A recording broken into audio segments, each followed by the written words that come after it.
Hello students, मैं सोमवीर, आपका teacher, आपका भाई, आपका दोस्त। आज आपको 9th क्लास की केमिस्ट्री का first chapter language of chemistry पढ़ाऊँगा। चलो आओ स्टूडेंट। तो सबसे पहले केमिस्ट्री की डेफिनेशन। What is chemistry? क्या है केमिस्ट्री?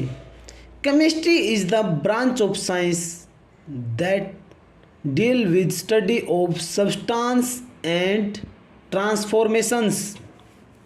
कि भी केमिस्ट्री साइंस की ब्रांच है जिसके अंदर हम सब्सटेंस और ट्रांसफॉर्मेशन के बारे में पढ़ते हैं कि भी कोई भी सब्सटेंस, कोई भी मॉलिक्यूल, ये चीज़ें कैसे बनती हैं और कैसे फिर उनकी ट्रांसफॉर्मेशन होती है। अब मैटर, सबसे पहला टॉपिक हमारा क्या है? Matter. Anything that has mass and occupied space.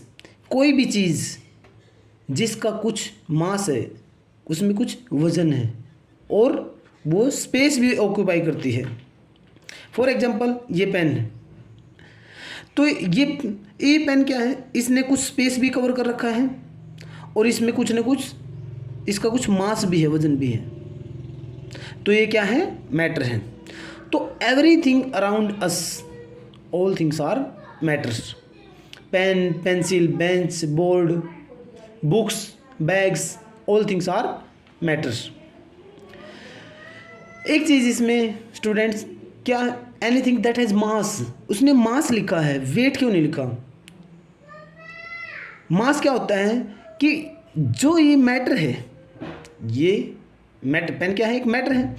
ये जिस भी सब्सटेंस से बना है, जितनी भी इसकी अमाउंट है, वो क्या है?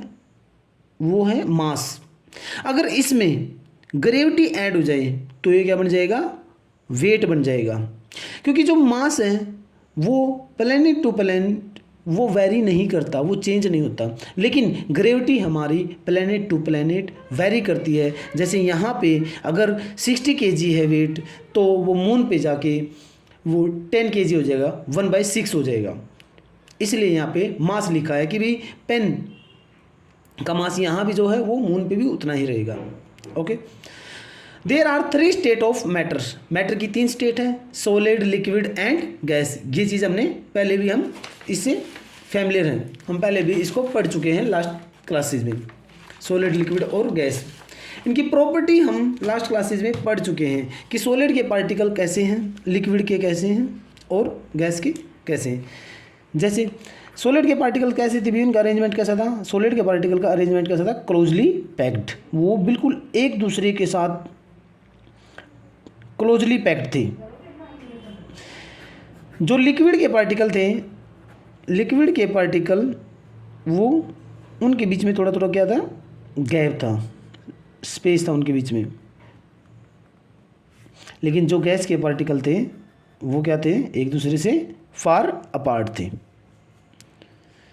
अब ये प्रॉपर्टीज़, बहुत सारी प्रॉपर्टीज़ हमने पढ़ी थी कि भी इनके बीच में स्पेस पार्टिकल में, जैसे यहाँ पे सॉलिड के पार्टिकल्स के बीच में स्पेस मिनिमम होता है, इसमें मॉडरेट होता है, इसमें सबसे ज़्यादा होता है। फोर्स ऑफ अट्रैक्शन इनके पार्टिकल में ज़्यादा होता है, गैस के पार्टिकल में सबसे कम होता है, इसमें फिर मॉडरेट होता है। काइनेटिक एनर्जी गैस के पार्टिकल की सबसे ज़्यादा होती है और सॉलिड के पार्टिकल की काइनेटिक एनर्जी सबसे कम होती है।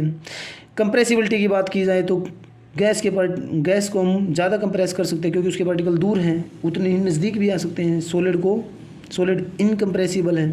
तो ये प्रॉपर्टी हम लास्ट क्लासेस में पढ़ चुके हैं। तो अब जो हमारा नेक्स्ट टॉपिक है वो है इंटर कन्वर्जन। ये भी हमने लास्ट क्लासेस, ये भी स्टूडेंट्स हम लास्ट क्लासेस में पढ़ चुके हैं। इंटर कन्वर्जन कि भी सॉलिड से लिक्विड, सॉलिड का लिक्विड में कन्वर्ट होना, लिक्विड का फिर दोबारा सॉलिड में कन्वर्ट होना, लिक्विड का गैस में कन्वर्ट होना, गैस का लिक्विड में कन्वर्ट होना, सॉलिड का डायरेक्ट गैस में कन्वर्ट होना या गैस का डायरेक्ट सॉलिड में कन्वर्ट होना। इनको हम क्या कहते हैं? सॉलिड जब लिक्विड में कन्वर्ट होता है, सॉलिड लिक्विड में कन्वर्ट कैसे होगा? जब फॉर एग्जांपल हमारे पास क्या है? आइस है। आइस जब मेल्ट होगी तब उसका वाटर बनेगा और लिक्विड बनेगी, तो उसको बोलते हैं मेल्टिंग। अब हमारे पास लिक्विड है, पानी है, उसका सॉलिड कब बनेगा, आइस कब बनेगी, जब उसको फ्रीज कर देंगे। Liquid to solid interconversion को क्या बोलते हैं, फ्रीजिंग। वैसे ही लिक्विड से गैस कब बनेगी, लिक्विड हमारे पास क्या है, पानी है, गैस यानी कि उसकी वाटर वेपर कब बनेगी, जब उसको हम क्या कर दें, बॉयल कर दें। बॉयल कर देंगे तो क्या बन जाएंगे उसकी, वेपराइजेशन। उसको क्या, इस प्रोसेस को क्या बोला जाता है, वेपराइजेशन। अब गैस से लिक्विड कन्वर्ट होना। अब हमारे पास वाटर वेपर है, जब वाटर वेपर ऊपर जाती है एटमॉस्फेयर में तो प्रेशर बढ़ता है और टेम्परेचर कम होता है। अब गैस के पार्टिकल दूर दूर हैं, उन पे टेम्परेचर क्या हुआ, टेम्परेचर कम हो गया, उनके बीच की मोशन थी वो क्या हो जाएगी, सीज हो जाएगी, वो रुक जाएगी, वो धीरे धीरे क्या हो जाएगी, मोशन उनकी स्लो हो जाएगी। मोशन स्लो होगी और ऊपर से उनके पर प्रेशर भी अप्लाई होगा तो क्या हो जाएंगे, नज़दीक आ जाएंगे और लिक्विड की फॉर्म में बन जाएंगे। और इस प्रोसेस को बोलते हैं condensation process.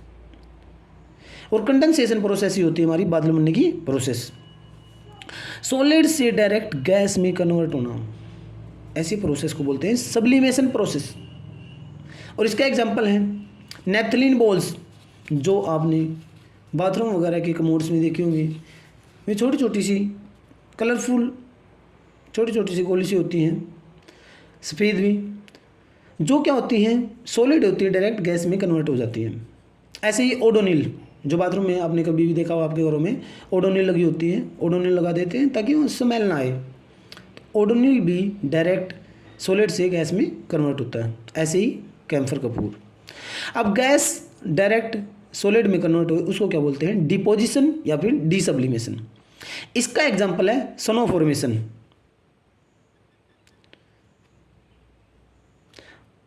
Inter conversion complete.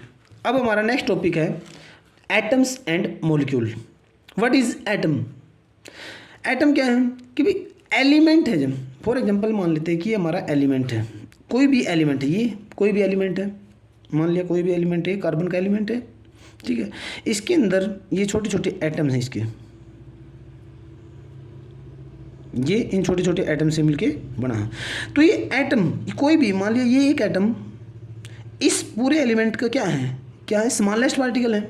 तो यही चीज़, the smallest particle of an element, किसी भी एलिमेंट का स्मॉलेस्ट पार्टिकल है, that may or may not exist independent, जो एग्जिस्ट कर भी सकता है और नहीं भी। फॉर एग्जांपल जैसे सोडियम है, हीलियम है, नियोन है, ये क्या है, इंडिपेंडेंट एग्जिस्ट कर रहे हैं। लेकिन ऑक्सीजन का एटम इंडिपेंडेंट एग्जिस्ट नहीं करता।